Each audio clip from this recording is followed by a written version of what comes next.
High viewers, آج کی اس video میں آپ کو پولو کے متعلق چند نہایت دلچسپ اور امیزنگ فیکٹس بتاؤں گا۔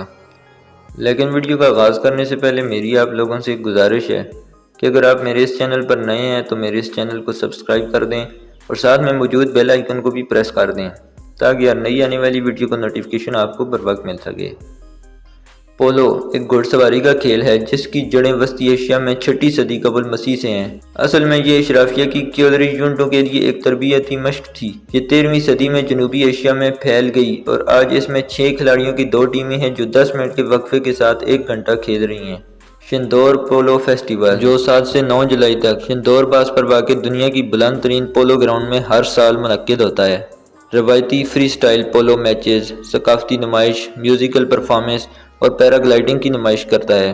یہ میلہ گلگت بلتستان اور کے حکومتوں کے درمیان تعاون سے ہزاروں سیاحوں کو ہندوکش، پامیر اور قراقرم پہاڑی سلسلوں کے سنگم پر واقع اس دلفریب منزل کی طرف راغب کرتا ہے۔ گلگت اور چترال کی سرحد پر واقع وادی شندور دونوں خطوں کے لیے ایک متنازع لیکن پسندیدہ مقام کے طور پر کام کرتی ہے۔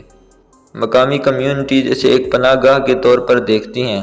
چترال اسے اپنا پریوں کا گھر اور گلگت بلتستان میں خضر اسے اپنا ٹھنڈا پناہ گاہ سمجھتے ہیں۔ پورے پاکستان کے لیے شندور ایک پرسکون نخلستان کے طور پر کھڑا ہے جہاں دلکش ماحول کے درمیان بادشاہوں کے کھیل کا مزہ لیا جا سکتا ہے۔ یہ ثقافتی اور کھیلوں کا اصراف نہ صرف پولو کی وراثت کا احترام کرتا ہے بلکہ اس قابل ذکر مناظر کا جشن بھی مناتا ہے جو خطے کے مختلف حصوں کو آپس میں جوڑے ہوئے ہیں۔ امید کرتا ہوں آپ کو ویڈیو پسند آئی ہوگی۔ اگر ویڈیو پسند آئی ہو تو اس ویڈیو کو لائک کر دیں اور چینل کو سبسکرائب کر دیں۔ Thanks for watching.